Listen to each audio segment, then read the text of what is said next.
thanks for watching. My brother Brayden caught a big one at Toledo this spring. Yeah, this is gonna be the video of him telling the story of how he caught it, him getting presented with his replica mount, and yeah, it'd be pretty cool, I think. And he's gonna tell you what bait he caught it on, which is something you really need to listen to. Please like the video if you liked it. Share it, please, with your friends. That'd be helpful. And subscribe and comment on how we can make it better. What's your name? You're gonna have to come in. You're gonna have to come in. The guy in the blue shirt taking a picture. He's sure he can see you. Tell him to leave.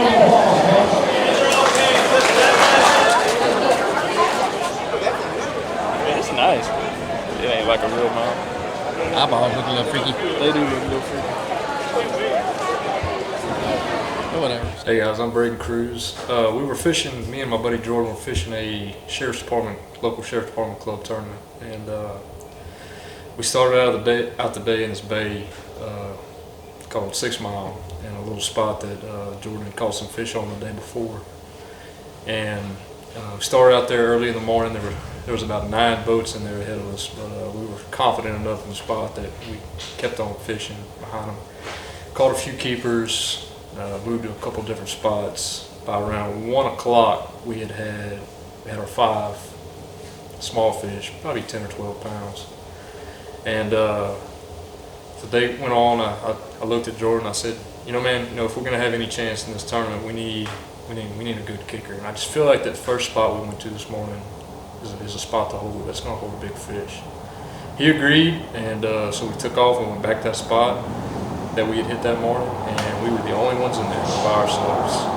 So we started hitting a couple of little holes in there that we had caught fish on that morning, cold a couple times, and we went in this little ditch, and we fished the ditch, and we trolled out of the ditch, and I had turned to Jordan. I was like, "Man, I was gonna stay the next day. I was gonna stay Sunday to fish, just to fish." And I said, "You know what? I don't think I'm gonna stay up here tomorrow. I think I'm going to head home and fish the river, the Calcasieu. His dad and Ethan are catching a lot of good fish on the Calcasieu. I said, I think I got just as good a chance of catching a 4 or 5 pounder on the river than I do up here. The fishing's been tough." I said, what am I going to do, catch a 10 pounder? I really said that.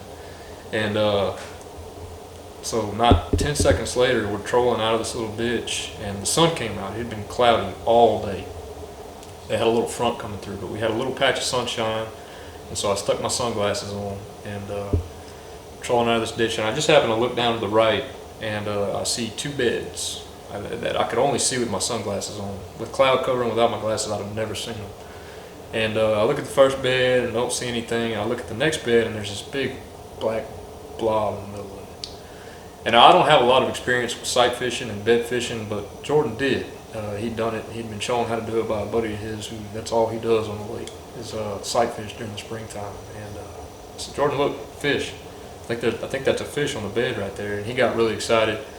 So I just started pitching my worm in there. I don't have any experience to do that.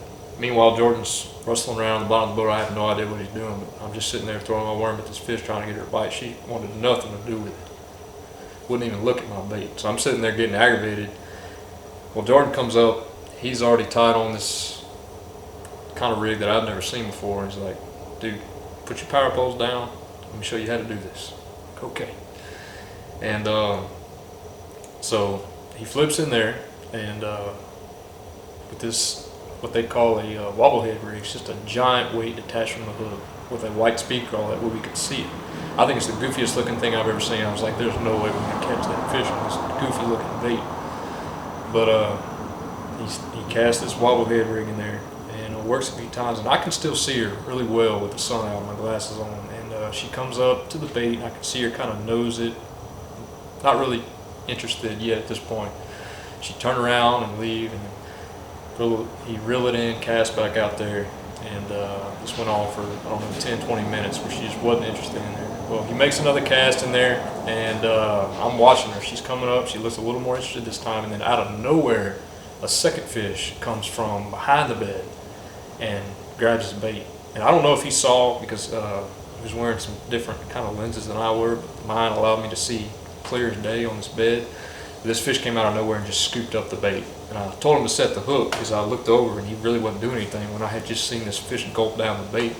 So he sets the hook, and that fish, which we assume is the male that was on the bed, he ended up being 6 pounds, I think 6 pounds, 2 ounces. So we were really pumped up. That was the kicker that we needed, right? You know, we had a pretty good sack now. And so after all that wore off, we got him in a live well and said, okay, let's catch this other fish. You know, that other fish is bound to be just as big, 6, 7 pounds, you know, from what we can tell. It's in the water. And he handed me his rod and he said, all right, this one's yours. And I had no idea how to fish this way. I'd never done it before, but you know, he had caught his and he handed it. All right, it's your turn. It's your fish. I'll coach you through it. Okay. So I flipped in there and I got yelled at a couple times because I was working my bait too fast or not casting far enough past the bed and reeling it in, you know, real slow. Finally, I kind of got the hang of what he was talking about, and could see her. You know, she was still on the bed. She was still guarding her bed, and she would come up and just check out the bait, maybe nose it a couple times, fin it, but she'd never take it. And we lost the sun. Clouds came back, and I could no longer see her. I could still make out the bed, but I couldn't see her at all on the bed. So I don't know if she was there, if she had left. We really don't know. I was kind of fishing blind. And so after maybe another 10, 20 casts, 30 minutes later, I finally got her bite and set the hook 30 hard. minutes? How many casts was that, dude? Oh gosh. Well, we was working it really, really slow, so I mean, it seemed like forever. Mm-hmm. Finally 40, got her 50 bite, casts later. and she bit it hard. Finally, I guess we had aggravated it enough, and I set the hook hard and snapped the line. Jordan had, I think, 20-pound fluorocarbon test on this line, and just instantly snapped the line. I was devastated. I knew it was over because I knew I had stuck her, you know, and I knew she wasn't going to bite again. So we were devastated. We sat down on the bottom of the boat, sulking for a while, and I'm like, dude, okay, maybe we didn't hook her. Maybe, you know, I set the hook after she just nosed it and broke off on a log. You know, there's always that chance. So we tied the wobblehead rig on to one of my rods with 60-pound braid, and started casting back in there. Still couldn't see her, didn't know she was there. And maybe another 15, 20 minutes passed by working with no bites, and finally I got her to hit again. Apparently I hadn't hooked her that first time. I'd broken off on a stick or a log or something. Finally hooked her, and she instantly came up and shook, and I saw how big she was. I knew she was massive. You know, I'd have a 7 and an 8. I remember how those fish felt, how they fought, and I knew she was bigger than that. And she took me on a wild ride, maybe about a 5-minute fight, which may not sound like very long, but when you're fighting a fish that size, it feels like forever. From underneath the boat to wrapped up the control motor, front, back, all the way around. After about 5 minutes of fighting, I finally got her within net range for Jordan. How many times did she come up in shape, dude, during that time? Several. She came up a lot. She was really mad. She was aggravated. At that point, could you tell she was hooked pretty good, or? I was hoping she was. You didn't know for sure? The whole time I'm fighting her, I'm dreading the line breaking or, you know, something happening. So you're expecting her to come I off? was a little bit. I was not expecting to land her just because of how hard she was pulling. Yeah. I had my drag tightened almost all the way down on that because it's a 60-pound braid. Yeah. And she was pulling the drag out, and I couldn't fight her. So I half expected to lose her the entire fight. So when we finally got her in the boat, that was definitely a victory, or felt like a victory. And I still wasn't sure how big she was. Adrenaline was still pumping. Jordan had netted her. Jordan had her. Instantly put her on his scale, and she weighed 10.2 on his scale.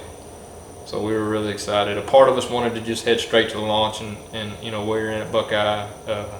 We eventually decided to fish for about 30 minutes longer, see if maybe we could strengthen our sack. And we knew we had a good sack. We wanted to maybe try to strengthen it a little bit. And from the next 30 minutes, we didn't even fish banks. We just stayed in the same little area, trolling motor on high, looking for beds. You know.